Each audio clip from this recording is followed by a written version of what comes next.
Hey, what's going on everyone, this is iReviews back with another video, and today we're talking about the new iOS 26.1.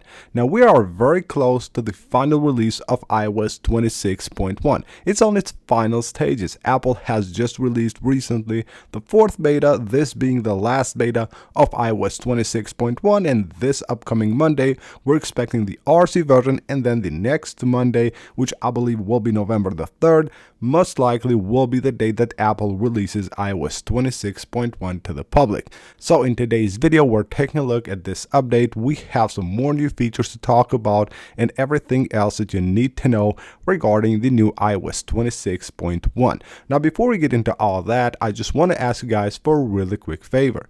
Most of you guys that watch my videos are still not subscribed to the channel, so if you enjoy the videos and you want to be updated with the latest news on iOS, make sure to hit that subscribe button. It really helps the channel a lot.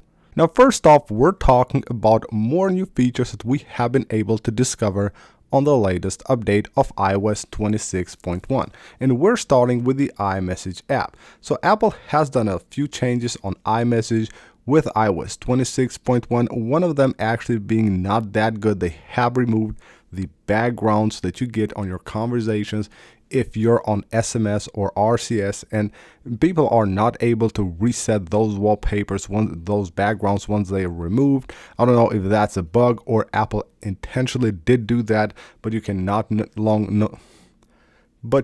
longer set backgrounds for your conversations for SMS and RCS. But here's another new feature that you need to know about. Finally, they have updated the new icon for the camera. So when you go to your iMessage and you try to send a picture, you will have the camera here. It finally has an icon that does match the icon that you get for the camera on your home screen. Now here's another change here on the Photos app. So as you probably know by now, on the Photos app, while viewing screenshots, now you will have them on full screen. So nothing down here and up here will cover the view of your screenshot. Now another adjustment, another small change that they did here is that now when you view your screenshots, they actually have rounded corners matching the rounded corners of your iPhone, even though while using the screenshots on other places you will have the full picture with not rounded corners, but while viewing it on the Photos app it does show rounded corners. And another change for the notifications: if you use summarized notifications on your iOS 26.1 device, now the summarized notifications are on liquid glass. So you know, these are like normal notifications, but when you get the summarized notifications, you will have like a bigger like pop-up, not like these ones that are small, and that one is now on liquid glass, of course matching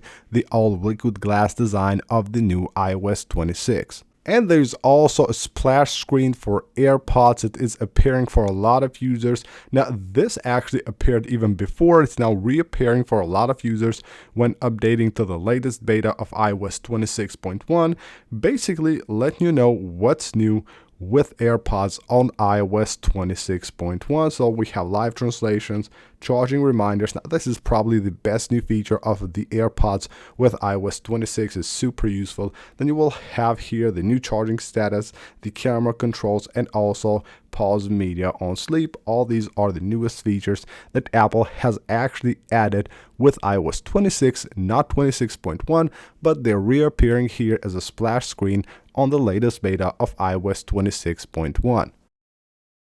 And of course, when updating to a new software, most users want to know, and the most important thing, which is the battery life. How does a certain like iOS update perform when it comes to battery? Well, with iOS 26.1, we have a decent battery life. So we have here a battery which is currently at 88% battery health, and if we take a look here at the usage, it's actually decent, not the best ever, but it's very similar to iOS 26. So if you already have a device running iOS 26, you can expect to get basically the same battery life with 26.1 as well. Maybe a 1 to 2% better performance on battery with iOS 26.1, but overall it's like something that you will probably not even notice on daily usage. So just expect to get the same battery life as you got on iOS 26. But again, we have a few more days, like 10 days until the final release. Maybe Apple will actually do some adjustments and it improves the battery life a bit, but don't like rise your hopes too high. It's probably not going to be that much of a difference that you can notice while using your iPhone on daily basis.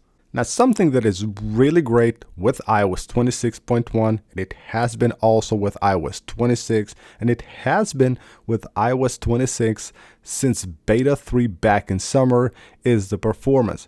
This software performs really good. And with 26.1, not just in numbers, even on daily use, it is actually really good. I know there are complaints, there will be like smaller bugs here and there, but overall, it's a great update. Now, I have been using iOS 26.1, of course, since its first beta, and it's something that you can actually install on your device, even though it's on its first beta, and not even like notice that you have a beta while using your iPhone on daily basis. It is that good, and the performance also shows here numbers. So here we have a test with Geekbench 6, and it shows the single core score at 2,985. This is with the fourth beta of iOS 26.1, while the multi-core score is at 7,568. I even got a better score with the second beta, I believe, or the third one, but again, the fourth beta is just installed on the device. Like, it's not even 48 hours since the install, so it will get better in the next few days. But again, I've managed to get a score over 3,000 here with iOS 26.1 on the single score, and then on the single core score, and then on the multi-core score it was over 7,600. So again, a great performance from iOS 26.1. So what's next? Well, as I said at the beginning of the video, the 27th of October most likely will be the date that Apple releases the RC version, which is the last like beta, but it's not the beta, it's the last update sent to the devs and the public testers before the public release, which will be most likely November the 3rd. Now, in the meantime, it is a very good chance that we will also get iOS 26.0.2. Now, that actually has been spotted for weeks now. It has been like being tested by Apple since like a couple of weeks. I don't know why they haven't released it. It's a very big chance that it might be released today or tomorrow.